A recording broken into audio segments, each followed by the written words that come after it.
This is PenDust Radio. Welcome, all you literati, you lovers of words and tales, you who need a break in your hurried, harried lives. We have a salve for your soul with stories imaginative and original.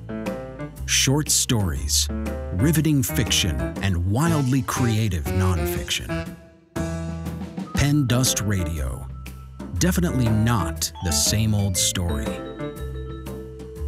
Please visit us at pendustradio.com. This podcast is a production of Rivercliff Books and Media. We publish literary fiction and creative nonfiction.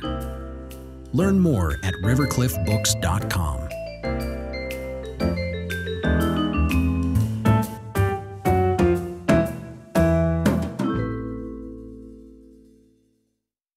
In this suspenseful story, a writer of thrillers encounters one of his clever characters. When she demands his involvement in a high-stakes scheme, he starts to wonder if she really has emerged from his fiction. As the situation becomes increasingly dire, he struggles to outwit her double-crossing skills. Author Robert Shuster hasn't yet encountered one of his characters in the flesh, but they're roaming around in various places, including his novel Tuzenzi, and in stories that have appeared in a variety of literary journals and anthologies. He lives in Westchester County, New York. This is a work of fiction. Caro's Return. Written by Robert Shuster, read by Mark Johannes.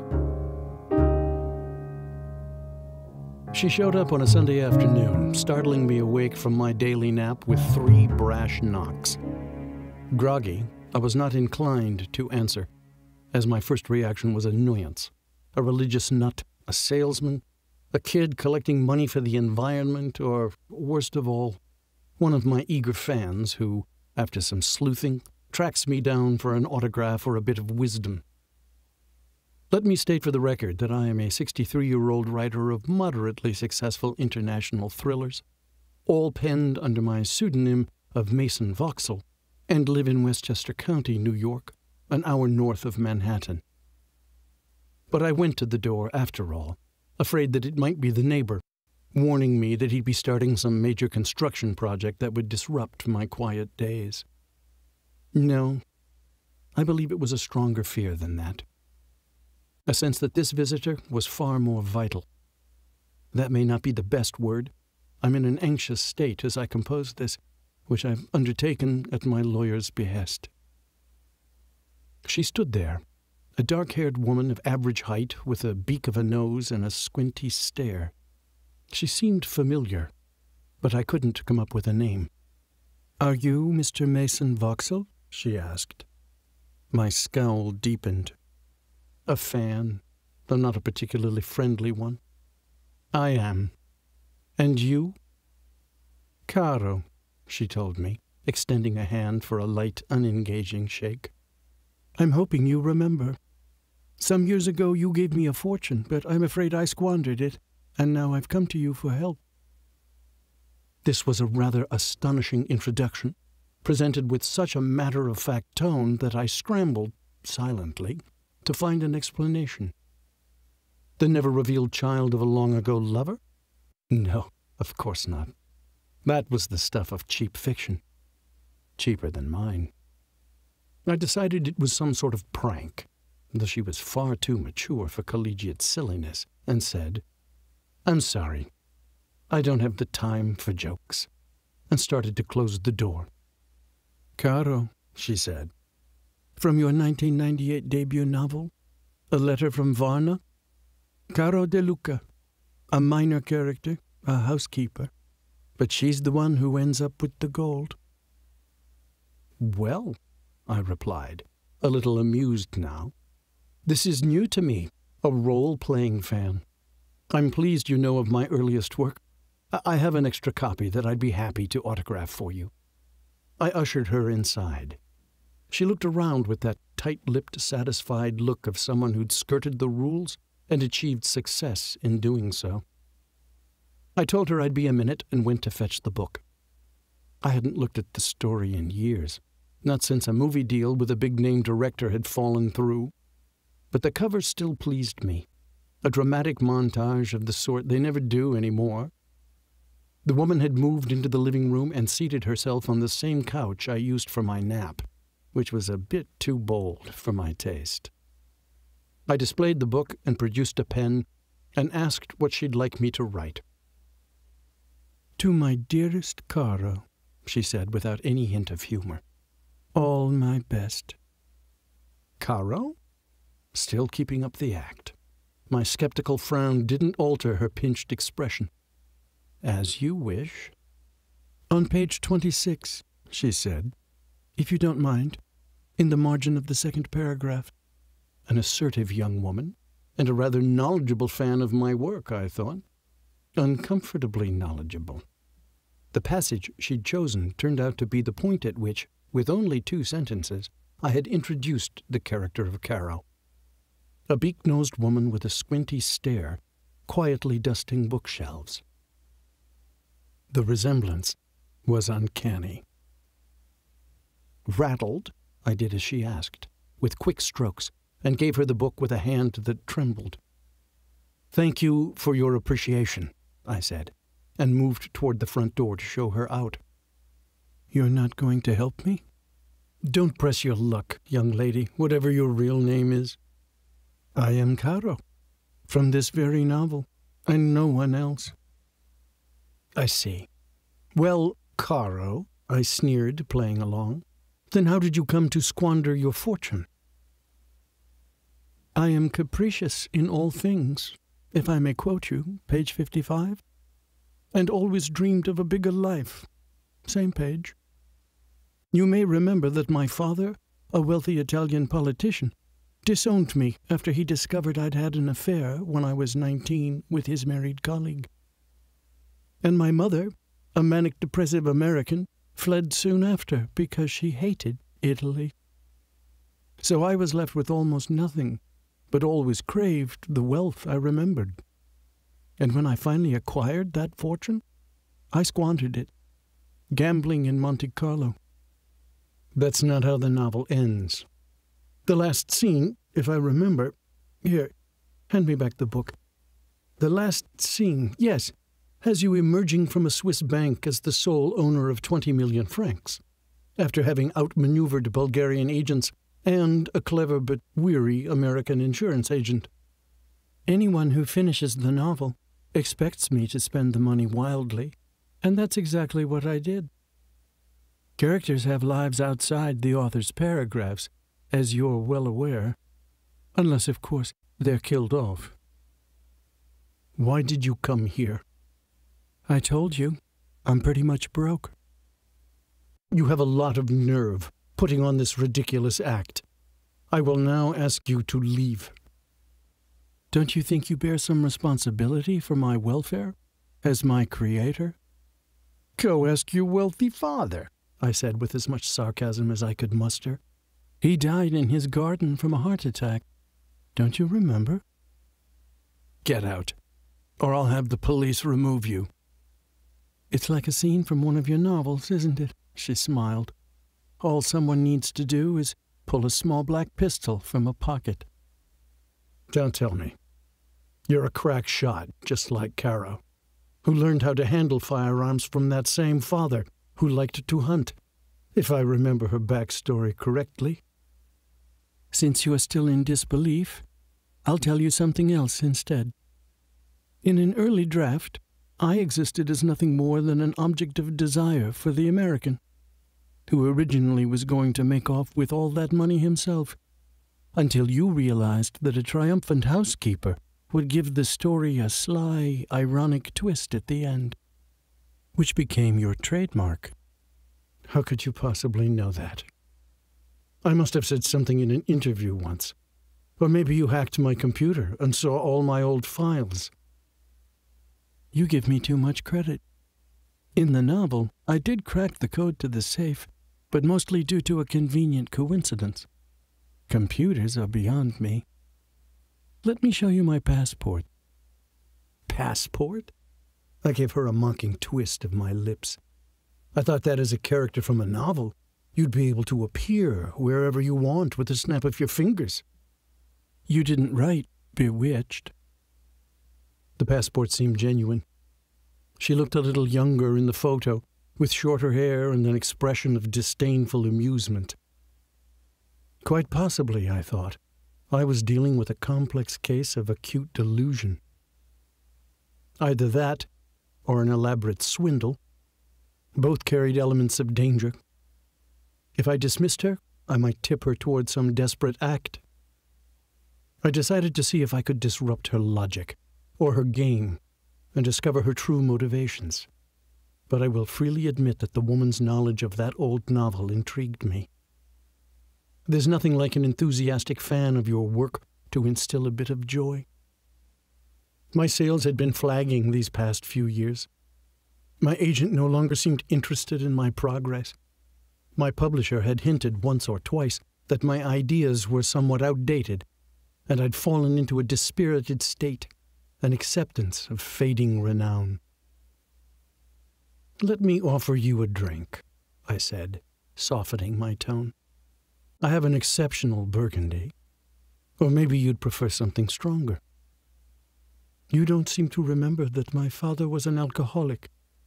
"Ah, yes. Tea would be fine, with a little sugar, no milk." I vaguely recalled I had given Caro that preference too. The woman was starting to unnerve me. I fussed in the kitchen longer than necessary to settle my head, pouring myself a tumbler of scotch. I returned with her tea in a delicate unused cup that I'd acquired from an elegant restaurant in Bulgaria's Sofia when I was there for research all those years ago. At one point in my first novel, the character of Caro dines at the same restaurant with Derek, the American insurance agent. I thought I might somehow use the detail to unmask this woman. "Tell me," I said, "how you lost all that money." Naturally, she recognized this as a test, but she relaxed, sipped her Earl Grey, and smiled. Here is where I noticed, just as Derek had, that she was rather attractive in a severe sort of way, especially if you didn't catch her in profile. Back in the days of the film rights negotiations, I had imagined Caro being played by some stark, angular Italian beauty. She went on to describe, without any hesitation or hint of a memorized script, her time in Monte Carlo, the helicopter ride from Nice, the immense yachts in Port Hercule, the main casino's ornate and chandeliered interior, the tuxedoed croupiers who spoke 4 languages, and the array of roulette tables, each with a single zero wheel, which put the house's take at only 2.7%. She reminded me that her father had been a gambler and had taught her everything. I remembered having placed a few such hastily researched details into that old novel, though I hadn't understood any of it. That, of course, is a writer's little secret. You only have to sound as if you do. But her confident manner convinced me that she'd been there and had lost some large sum through caprice.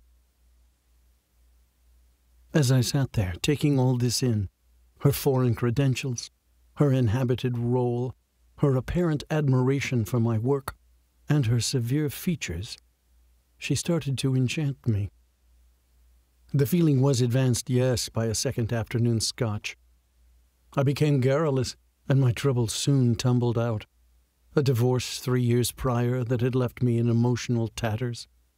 The declining readership, financial worries, and worst of all, a sense that I'd lost the energy for concocting an intricate plot.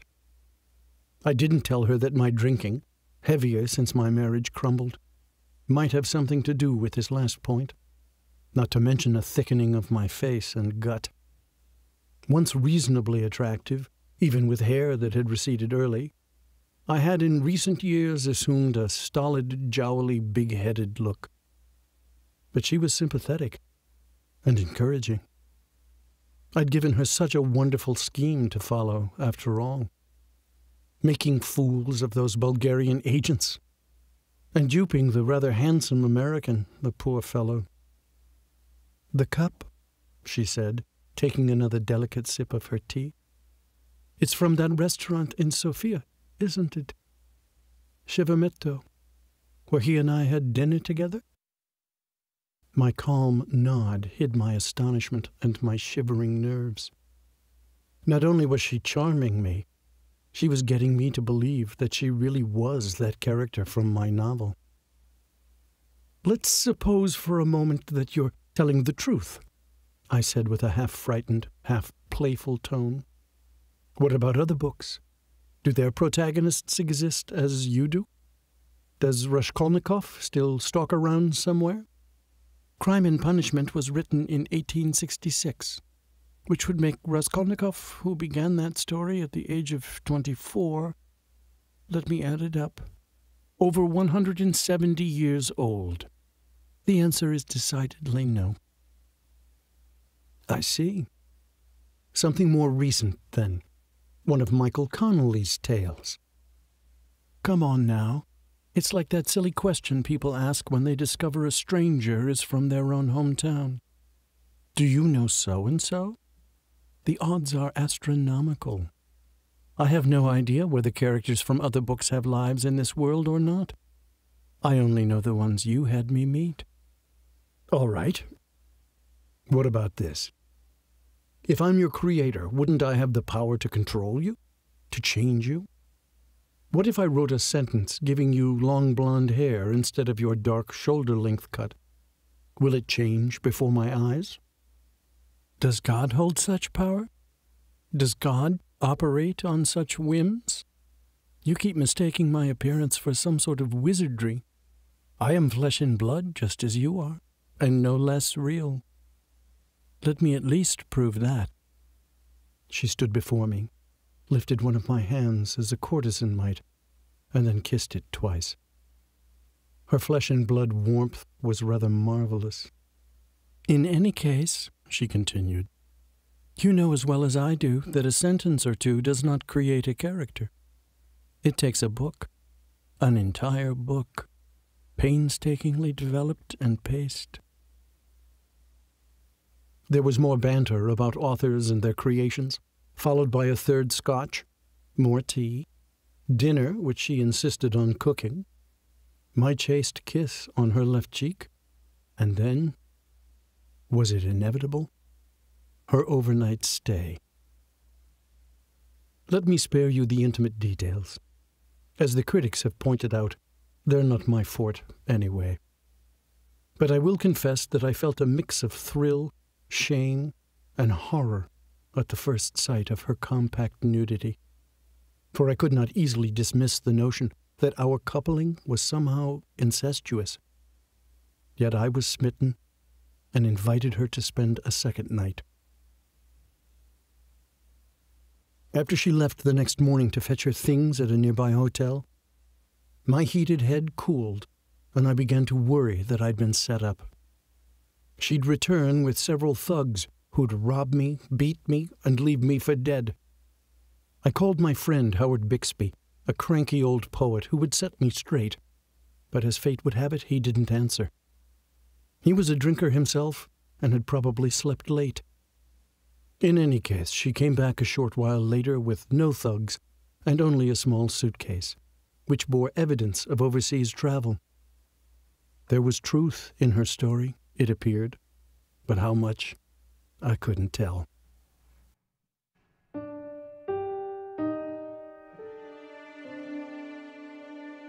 A week later, she was still living with me.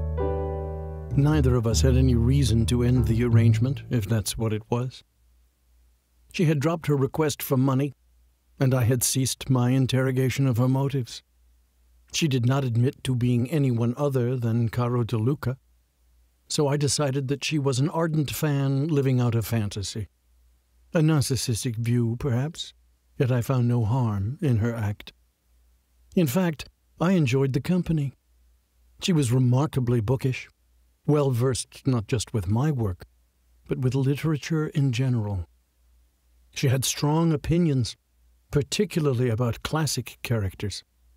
She detested Alexei Vronsky and Anna Karenina, for example, both of them as weak as children, blushing on every page.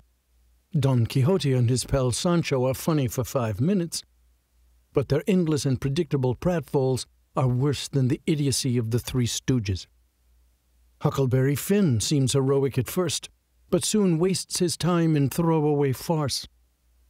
With more disdain, she dissected Herzog, Rabbit Angstrom, and Elizabeth Bennet, always making suggestions on how the characters' plot lines could be improved.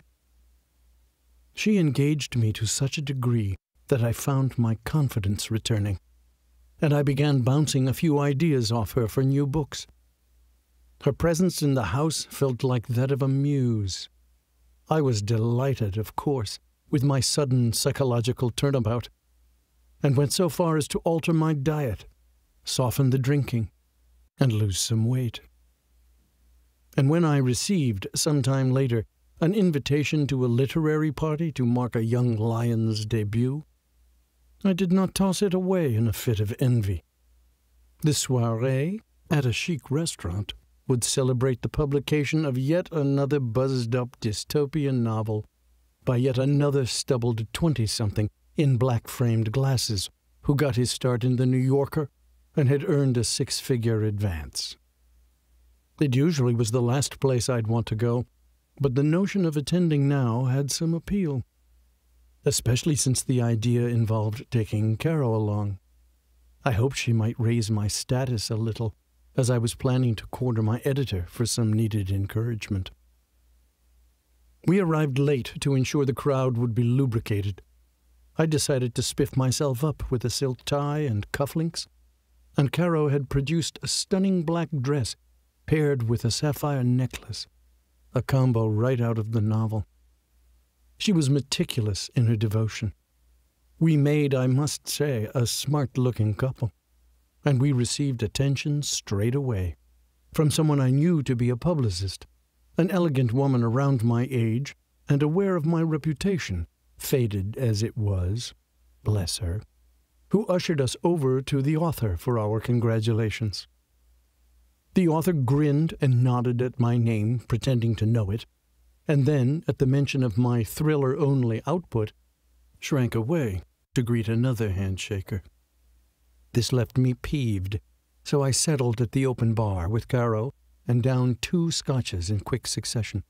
To hell with cutting back. Caro grew restless, wearying of my spite, and went off to circulate while I watched the fawning shoulder pats and the forced laughter with mounting disdain, trying not to worry about what Caro might say, trying to gather some courage to speak with my editor. As it happened, an hour later or so, he came to me, a silver-haired gent with a rough, acne-scarred face and a throaty accent that hinted at Boston. He struck you as a streetwise intellectual, and he enlarged the image when he'd had a few. "She's a doll," he said with a near whisper, taking the seat next to me. "Charming as hell. Where'd you find her?" His obvious delight set me at ease, and I shrugged. "She found me." "Goddamn brazen stunt, and I love it. She nails the part. I can see this kind of thing catching on. Margaret Atwood interviewing one of her robed handmaids, or Stephen King arguing with that psychotic fan from Misery. Anyway, tell me about your sequel." I was on my 4th drink and holding up pretty well, but I thought I'd misheard. "Didn't catch that?" He assumed, it appeared, that I was being wry and squinted with one of those man-to-man looks. "I always loved A Letter from Varna. Such a terrific plot with all those old-fashioned twists. And yet you were ahead of your time with that one. Having that housekeeper, Caro, be the smartest one in the room at the end, making off with all that dough. And if she does it again, in grander style, it's going to resonate with this whole empowered women's movement. Caro, that Caro," he jerked his thumb back to the crowd and laughed, "tells me you're well into it. She really is a charmer. Her takedowns of Vronsky and Anna had me splitting a gut. In grander style? Only to mean that you're following the usual protocol for a sequel, having it outdo the first story in terms of scale. She mentioned that this time, Caro, the character I mean, will get away with billions in Bitcoin. Great idea. I'm glad to see that my hints to modernize your plots haven't fallen on deaf ears. Look, I've got to make a few more rounds here. All these needy bastards desperate for compliments. Present company excluded, of course. Fantastic promo with this Caro, or whatever her real name is. Sure as hell got my attention. Keep me updated. Lunch one day soon. Too boozed up to drive, I handed teetotaler Caro the keys to my Volvo, and as soon as we were inside its sealed-off bubble, I launched my complaints. What was all this talk of a sequel? Why had she told my editor that I'd already started it? And Bitcoin? I didn't know a damn thing about that stuff, but now she'd boxed me into a corner. You could have told him it was all nonsense, she said. I could have, but he was so goddamn enthusiastic. Slow down, will you? You're way over the limit. I'm used to driving in Europe, but I love to go fast when I'm happy. Why aren't you happy? Because I don't appreciate being directed what to write. It was only a suggestion. Your editor seemed to like me, and I thought I'd try to help you out. And don't worry about the complications of cryptocurrency. I know someone who understands all of it. At home, in bed, still swimming in booze, full of carnal heat, I forgave her. We wrapped ourselves around each other, and I whispered, "One of these days, Caro, you'll tell me your real name." She laughed softly, but with a certain conspiratorial pitch that seemed at the time to be humorous. Soon after, given the editor's strong interest, I convinced my agent to negotiate a nice advance, and she came away, to my continuing delight, with a sum beyond my expectations. Caro and I had dinner at one of those ridiculously expensive Japanese restaurants where the chefs are like monks, and they don't let you have any soy sauce. As for writing the novel, it began well enough. With a working title of Caro's Return, the story, I decided, would start in Monte Carlo, with Caro gambling away the last of her fortune. This struck me as rather perfect under the odd circumstances. A fictional scene based on the real-life experience of a woman claiming to be a character out of fiction written by the same author. A nice little circle. An amusing little paradox. I probably should have taken it as a warning that I was feeling all too lightheaded about the whole project. But Caro kept me enthralled with her charm, angular beauty, expertise in all those languages, and their sex talk, and her literary chops. We spent a fair amount of time discussing various aspects of the plot. It would advance thus. In Monte Carlo, after her losses, Caro's character glimpses Derek, the American insurance agent. Thinking she's going to be turned over to the police, she flees back to Nice, only to find that he's managed to follow her there. He confronts her, but not for the reason she suspects. Derek, having admired her intelligence, among other traits, wants to work with her this time, on a scheme involving Swiss cryptocurrency, Swiss banks, and vast amounts of insurance that, if it all goes according to plan, will net them several billion euros, siphoned off through an elaborate, perfectly timed hack. As Caro stated earlier, I have made my reputation, such as it is, on ironic final twists. Caro, the housekeeper who outwits everyone, was my first.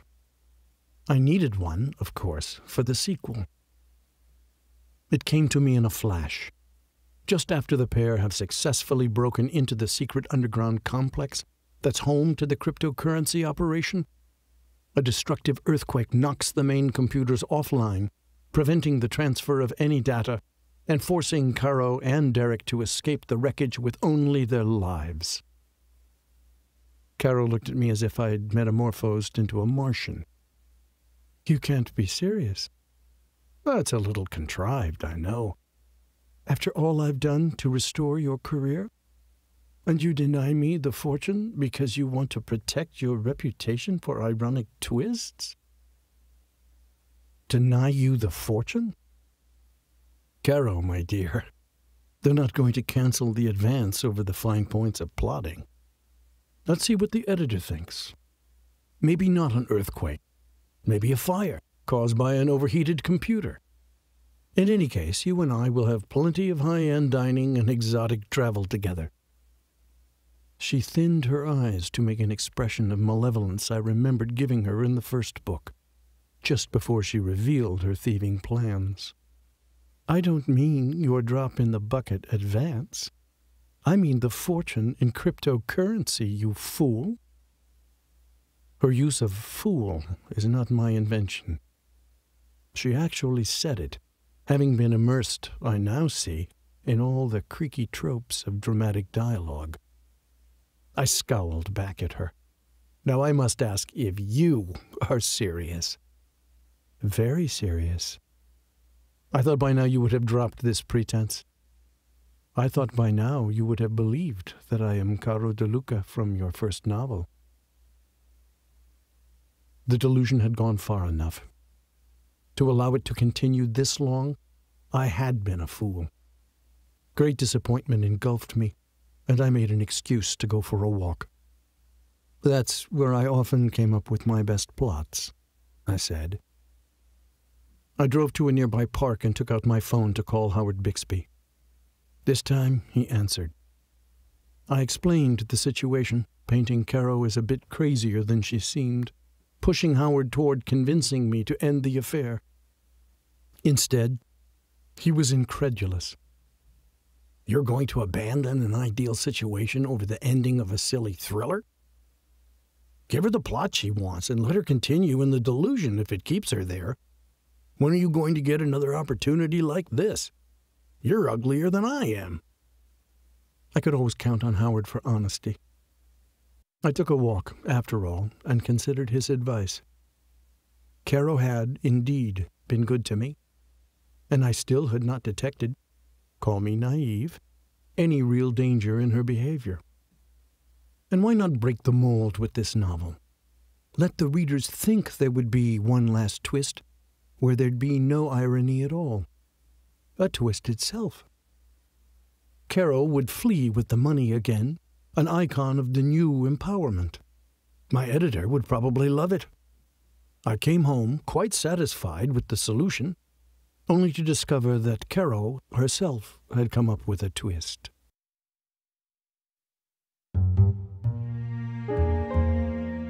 Caro was standing in the kitchen next to a tall, muscular fellow who was holding, the astute reader might have guessed, a small black pistol. He was introduced as Derek Mellon, former insurance agent and now a cryptocurrency expert. With his square head and sharp cheekbones, he closely resembled my descriptions of him, now with less hair and a touch of gray on his whiskered chin. I risked a bit of disgust. And your real lover. Real or fictional, said Caro coolly, depending on your level of disbelief. Either way, you couldn't have actually thought I was attracted to you. Call me delusional. Cold sweat broke out on my brow and I had to sit down. The truth is, despite the prevalence of guns in my work, they terrify me. But of course I was also plunged into a deep depression. Their plan for me was simple. I would write the novel to their satisfaction in as short a time as possible. Their satisfaction being those billions of euros, with no ironic twist to deny it. I didn't dare tell them that I'd already decided to have it end that way, fearing their madness. Because surely they were both insane. They monitored me around the clock, always with that gun, making sure the story would not veer from their plan. Caro held the pistol most of the time, looking bored, while Derek explained the ins and outs of Bitcoin, how it was mined, transferred, and occasionally stolen, and how it was insured. I echoed some of these details for his character's expository dialogue when he first reunites with Caro in the new novel, and then let Derek guide me through the intricacies of the break-in, the theft, and the escape. Satisfied with my progress, despite my complaints of duress, they forced me to add gratuitous scenes of gluttony at Europe's finest restaurants, from Chevermetto to La Tour d'Argent in Paris, not to mention sex on Shipwreck Beach on Zakynthos Island. All this enveloped me in a darker and more anxious state, as I envisioned them demanding further adventures and other books. My alternating surges of belief and disbelief in their motives were like spikes on a Richter scale graph. In another month, exhausted and bitter, I emailed the completed manuscript to my editor, who was astonished in his reply about my fast pace. A week later, he asked me to meet him at his office. Caro thought she should attend. The editor had been quite taken with her, after all. But I said that would be rather irregular and would arouse suspicion. Therefore, I took the hour-long trip by train into Manhattan alone, feeling gloriously free and determined to escape my extortioners. At the publishing house, in a private conference room that I'd requested, the ruddy-faced editor noted my nervousness and assured me that he had enjoyed the novel, but had a few comments. First, he thought the scenes of dining and, sex might be trimmed or perhaps cut. I agreed.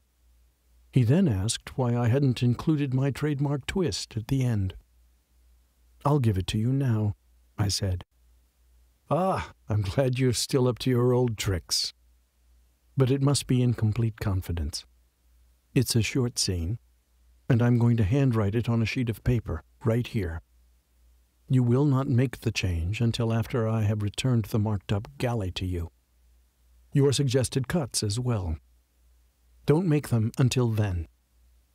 In other words, there cannot be any electronic version of these changes, and only the two of us can know about them until the book is published. And if you could expedite everything, put a rush on the cover and so forth." "Well, this is very odd." "I'm in a fix. That woman you met at the party, Caro, she's turned out to be rather deranged, and this role-playing is far more than a publicity stunt. I can explain it all later, but I need your promise on this." "All right. I'll do my best. It sounds rather intriguing, almost like something from one of your novels." "It goes beyond my genre, I'm afraid." "How bad?" "I'm not sure yet, but I hope this will solve everything." The editor did as I'd asked, and the galley appeared in record time. Everything was there as I'd wished, with none of my changes yet added. I made a few minor tweaks to some dialogue, mainly for Caro and Derek, who were no longer living with me, but who made regular visits and threats with their gun. They approved the galley, and then went with me to the post office to mail everything back. I assured them that no alterations to the book could be made now. Caro gave me one final grin and a kiss to the cheek, along with a thin-eyed vow to enact vengeance if I tried anything tricky in terms of the plot. The two of them raced off in Derek's Porsche Speedster.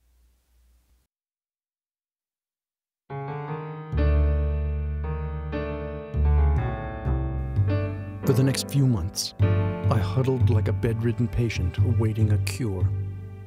The novel finally appeared, and it contained all of my last-minute post-galley changes. There was no return of Caro and Derek, and the reviews were splendid, many of them running along the lines of the one from the LA Times, a thriller full of marvelously taut suspense that delves into the bizarre world of virtual currency and delivers Voxel's trademark irony. But even with this, even with strong recommendations from Kirkus and Library Journal, I felt only a small measure of relief. The real test, I assumed, would come a year later, the duration in fictional time of the novel. After the appropriate number of months had passed, I scanned all the major papers and websites for news of cryptocurrency theft, but found nothing. The heist, if it had happened, was likely being covered up, just as it was in Caro's return. But then there came the postcard picturing the famed La Tour d'Argent. On the back, resorting to genre cliché, Caro had written, "You'll never get away with this," which meant, if our worlds were still entwined, they had read the sequel and knew of their preordained fate in my last ironic twist, and knew they could do nothing to prevent it. After all their celebrations in Europe, Caro and Derek come to New York, where Caro meets her estranged mother in a touching scene, if I may say so, and gives her some of the new fortune. After a lavish dinner, Caro and Derek head back to their 5-star hotel in a luxury rental car.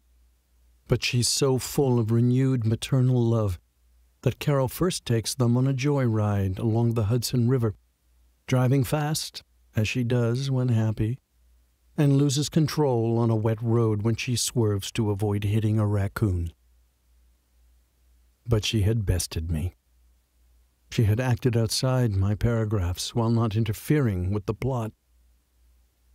I had given her the reunion with her mother as compensation for her demise, but that is where I'd miscalculated. I'd let her linger there too long.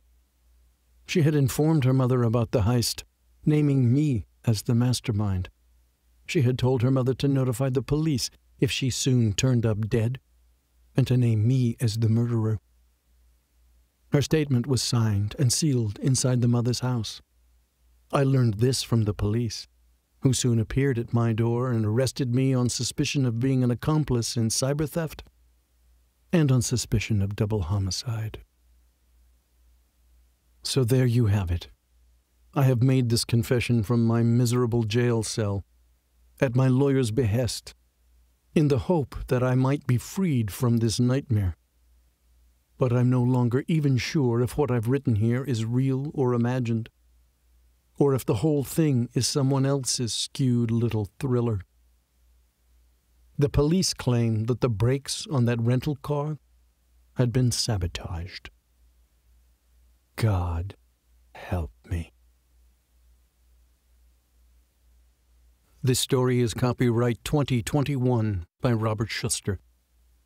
This recording is copyright 2021 by Rivercliff Books and Media. All rights reserved.